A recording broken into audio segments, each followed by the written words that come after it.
Good morning মোৰ মৰমৰ ছাত্ৰ ছাত্ৰীসকল। আশা কৰোঁ তোমালোকে সকলোৱে ভালে আছা। বৰ্তমানতো গৰমৰ বন্ধ চলি আছে।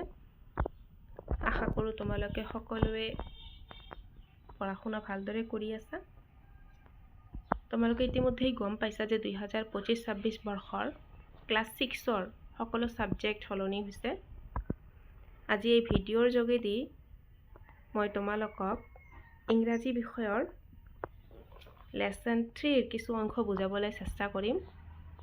তোমালোকে সকলোৱে ইংৰাজী বিষয়ৰ কিতাপখন বাহিৰ কৰি ল'বা। পেজ নম্বৰ 42 তোমালোকে নিশ্চয় দেখিবলৈ পাইছা। Page number 42 lesson 3। এই লেসনটোৰ নাম হৈছে এ কিউৰিয়াছ মাইণ্ড। এ কিউৰিয়াছ মাইণ্ড। এ কিউৰিয়াছ মাইণ্ড। এতিয়া পোনপ্ৰথমতে আমাক জানিব লাগিব যে কিউৰিয়াছ শব্দৰ অৰ্থ কি, মাইণ্ড শব্দৰ অৰ্থ কি। কিউৰিয়াছ মানে হৈছে কৌতূহলী মন। কিউৰিয়াছ মাইণ্ড, কৌতূহলী মন, জিজ্ঞাসু মন, কিবা এটা জানিবলৈ ইচ্ছা কৰা মন। মৰমৰ ছাত্ৰ ছাত্ৰীসকল, তোমালোক কিবা এটা বস্তু জানিবলৈ ইচ্ছা যায়, হয়নে নহয়? যে এই বস্তুটো কেনেকৈ হৈছে, এই বস্তুটো কিয় এনেকুৱা হ'ল, হয়নে নাই? তেনেকুৱা মই উদাহৰণ দি আছোঁ যে নিশ্চয় তোমালোকক জানিবলৈ ইচ্ছা যায় আমাৰ পৃথিৱীখন কেনেকুৱা দেখাল, সূৰ্য কোনফালে উদয় হয়, কোনফালে সূৰ্য মাৰ যায়, সাগৰ মহাসাগৰৰ ৰং কিয় নীলা হয়, হয়নে নহয়? আৰু বিভিন্ন ধৰণৰ প্ৰশ্ন তোমালোকৰ মনত উদয় হয়। এই যে নতুন নতুন প্ৰশ্ন তোমালোকৰ মনত উদয় হৈছে, কিবা এটা বস্তুৰ কাৰণটোৰ বিষয়ে জানিবলৈ ইচ্ছা কৰিছা, সেই মনটোকে আমি কওঁ কিউৰিয়াছ মাইণ্ড। জানিবলৈ ইচ্ছা প্ৰকাশ কৰা মন। ঠিক আছে, এতিয়া আমি লেসনটো আৰম্ভ কৰিম। যে কি কৈছে, science has contributed greatly to our daily lives. Science মানে বিজ্ঞান। সায়েন্স মানে বিজ্ঞান। সায়েন্স হ্যাজ কন্ট্ৰিবিউটেড মানে অৱদান আগবঢ়োৱা, বৰঙণি যোগোৱা, গ্ৰেটলি টু আৱাৰ ডেইলি লাইফছ দৈনন্দিন জীৱনত, ডেইলি লাইফছ মানে দৈনন্দিন জীৱনত।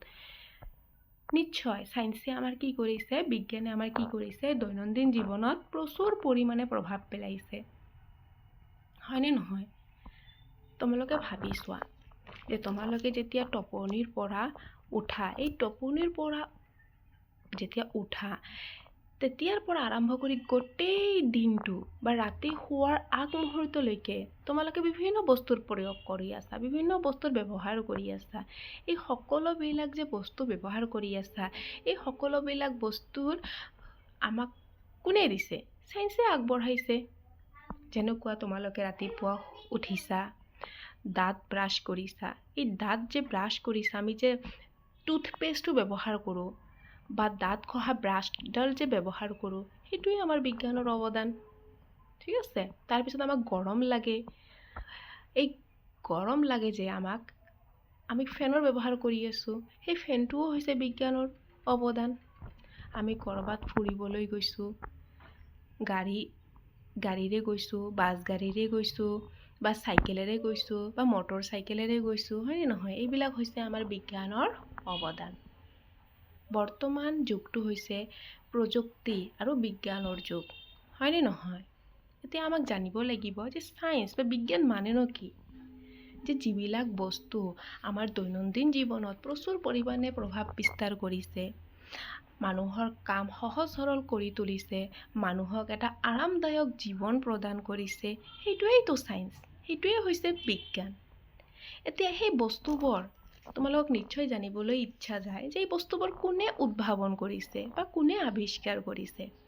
এই যে আমি যে টুথপেষ্ট ব্যৱহাৰ কৰি আছোঁ, ফেন বা আন্ধাৰৰ পৰা আমি ৰক্ষা পাবৰ কাৰণে বৈদ্যুতিক বাল্বৰ ব্যৱহাৰ কৰি আছোঁ। এই বাল্ব, এৰ'প্লেন, হেলিকপ্টাৰ, হয়নে নহয়? এইবিলাক কোনে উদ্ভাৱন কৰিছে? মধ্যাকৰ্ষণ শক্তি, এইবিলাক কোনে আৱিষ্কাৰ কৰিছে? কোনে উদ্ভাৱন কৰিছে? নিশ্চয় তোমালোকক সেই মহান ব্যক্তিবিলাকৰ নাম জানিবলৈ ইচ্ছা যায়। সেই জানিবলৈ যে তোমালোকৰ ইচ্ছা গৈছে, সেইটোৱেইতো তোমালোকৰ কিউৰিয়াছ মাইণ্ড, হয়নে নহয়? সকলোৰে প্ৰতিটো বস্তু জানিবলৈ ইচ্ছা যায়। এতিয়া তোমালোকক কি কৈছে যে science has contributed greatly to our daily lives. বিজ্ঞানে আমাৰ দৈনন্দিন জীৱনত বহুতো বৰঙণি আগবঢ়াইছে। Do you agree? এতিয়া তোমালোকে কোৱাচোন, তোমালোকে মোৰ কথাত সন্মত হোৱা নে নাই? মই আশা কৰোঁ নিশ্চয় হোৱা, আৰু হ'বই লাগিব, কাৰণ বৰ্তমান যুগটোৱে হৈছে চায়েন্সৰ যুগ। Discuss with your friend. তোমালোকে তোমালোকৰ ফ্ৰেণ্ডৰ লগত এই কথাখিনি আলোচনা কৰিব পাৰা। বিজ্ঞানৰ ওপৰত ভিত্তি কৰি বিজ্ঞান ৰিলেটেড, চায়েন্স ৰিলেটেড বস্তুবিলাক তোমালোকে ফ্ৰেণ্ডৰ লগত আলোচনা কৰিব পাৰা। Pictures of a few renowned scientists from India are given for you to identify them. Pictures, তলত কিছুমান মহান ব্যক্তিসকলৰ ছবি দিয়া আছে। মহান মহান ব্যক্তিসকল, আৰু এই ব্যক্তিসকল আমাৰ ভাৰতবৰ্ষৰে হয়, আমাৰ দেশ ভাৰতবৰ্ষৰে হয়। আৰু এই ব্যক্তিবিলাক হৈছে ডাঙৰ চাইণ্টিষ্ট, বিখ্যাত চাইণ্টিষ্ট, ৰিনাউণ্ড চাইণ্টিষ্ট। ৰিনাউণ্ড মানে বিখ্যাত, চাইণ্টিষ্ট মানে বিজ্ঞানী, ফ্ৰম ইণ্ডিয়া। ইণ্ডিয়াতো জানা আমাৰ দেশখনৰ নাম ইণ্ডিয়া, ভাৰতবৰ্ষ, ঠিক আছে। Write their names in the given spaces. Write their names in the given spaces. You can find the names in the balloons. তলত তোমালোকে দেখিবলৈ পাইছা যে বেলুনৰ ভিতৰত এই নামবিলাক দিয়া আছে, আৰু ওপৰত মহান বৈজ্ঞানিকসকলৰ ছবি দিয়া আছে। তোমালোকক এই বিজ্ঞানীসকলৰ, মহান বৈজ্ঞানিকসকলক চিহ্নিত কৰিব লাগে, আৰু নামবিলাক এই খালী ঠাইবিলাকত লিখিব লাগে। তোমালোকে নিশ্চয় দেখিবলৈ পাইছা, মই অলৰেডি নামবিলাক লিখি লৈছোঁ। প্ৰথমগৰাকী বৈজ্ঞানিকৰ নাম হৈছে সুশ্ৰুতা, দ্বিতীয়গৰাকী হৈছে আৰ্যভট্ট, তাৰ পিছৰজন হৈছে শ্ৰীনিবাস ৰামানুজন, তাৰ পিছৰজন হৈছে CV ৰমন, তাৰ পিছৰজনী এজনী মহিলা বৈজ্ঞানিক, নাম হৈছে কমলা চহনী, তাৰ পিছৰজন হৈছে মিছাইল মেন অফ ইণ্ডিয়া বুলি জনাজাত APJ আব্দুল কালাম। এতিয়া আমি লেচনটোৰ কিছু অংশ পঢ়িবলৈ চেষ্টা কৰিম।